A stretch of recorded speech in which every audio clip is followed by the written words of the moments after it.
Guys, check nyo yung bola namin. Good job. Oh. Yung basa.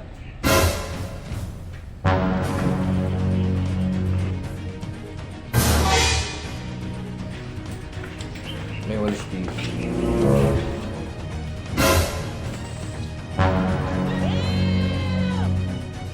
Ayun guys, hindi namin napansin. Eto, nandito yung disc brake. Pero itong kabila, balik na.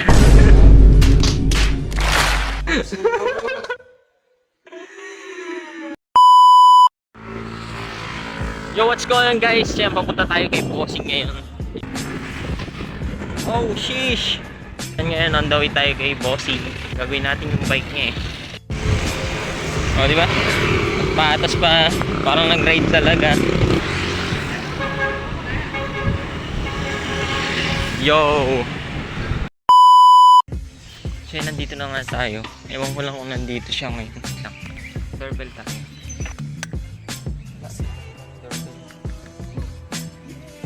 A few inches later.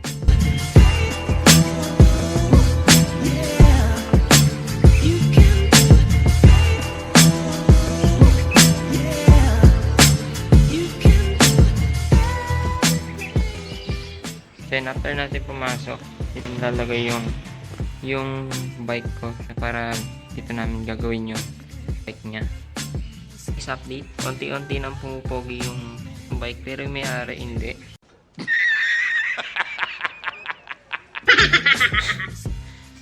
Palit na tayo ng bagong RD, bagong tire, Ragusa Dragon Race, record.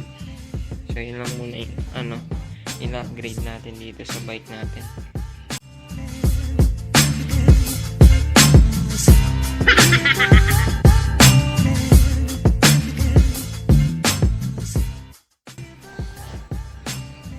So ito yung frame niya, Foxter T01. So ito po ay alloy. Ito ay alloy. So weird. Your road, you know. Yan, alloy.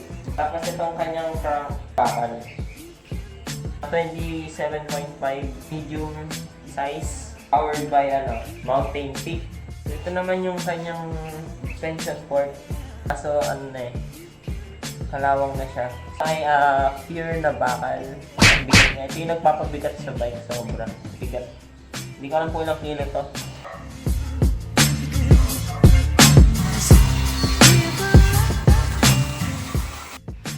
So ito na yung nalinis natin. Kung nakikita nyo, malinis na naman yan. Basa pa nga actually oh. Pinapatuyo pa namin.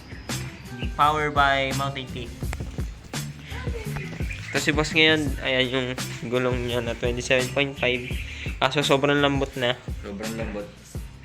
Mukhang bagay sa sa bike ko, tinan nyo. Kung naka 27.5, ang laki ng gulong niya sa akin. Grabe. Yeah. Nalinis na rin natin tong kanyang sprocket. 1, 2, 3, 4, 5, 6, 7, 8. 8 speed.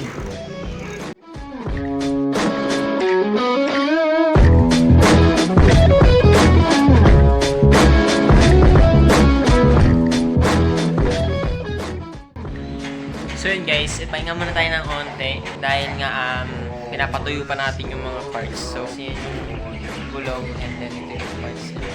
So pahinga muna tayo ng konti then let's go, gawin na natin ulit. A few inches later.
Ayun guys, hindi namin napansin.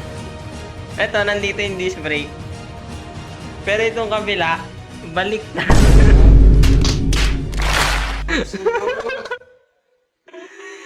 Ano?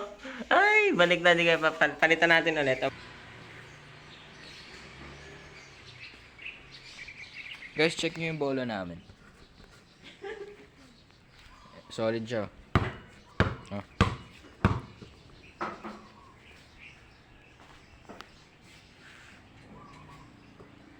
Yung basa. Hey, that's pretty good. So, kung may gusto sa inyo magpa-sponsor ng tools dyan, ano, i-direct message nyo ako.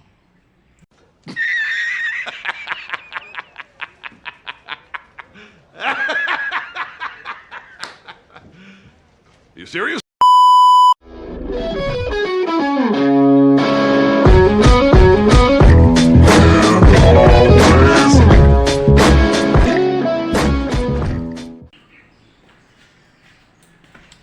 May walis dito.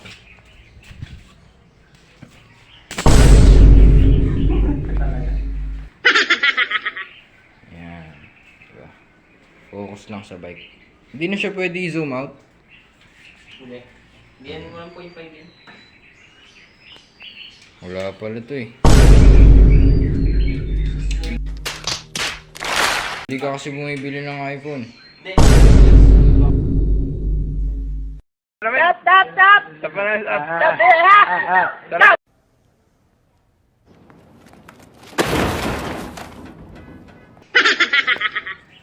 Guys, additional lang, medyo natuwa lang ako dito sa bike na to. Alam niyo bakit? Tingnan niyo yung kulay.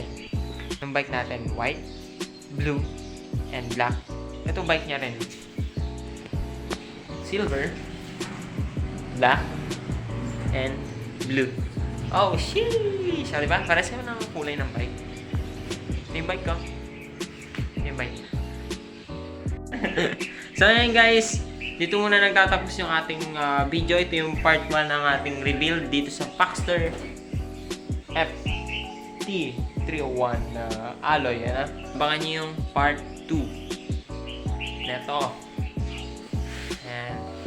Laki niya, no? Kumpara dito sa bike ko. 26er tapos ito 27.5. Pwede yung wheel set niya, pwede dito sa bike natin. Kaso magiging maskulado yung bike natin kasi nga malaki yung wheel set kung ilalagay natin 27.5 dito sa 26er na frame. So, ayan. Abangan nyo yung part 2. Papakabit natin yung mga cable tapos yung kanyang shifter, yan yung kanyang FDNRD. So, yung FDNRD na iwan ko sa bahay kaya hindi namin makabit ngayon. So, yan. Like for, part 2. Abangan nyo yung part 2 natin, guys. Bye-bye. And see you the next vlog. Like and subscribe. Thank you dito sa ating, ito yung first vlog natin ever dito sa channel na to. So, yun. Like for part 2. Bye-bye.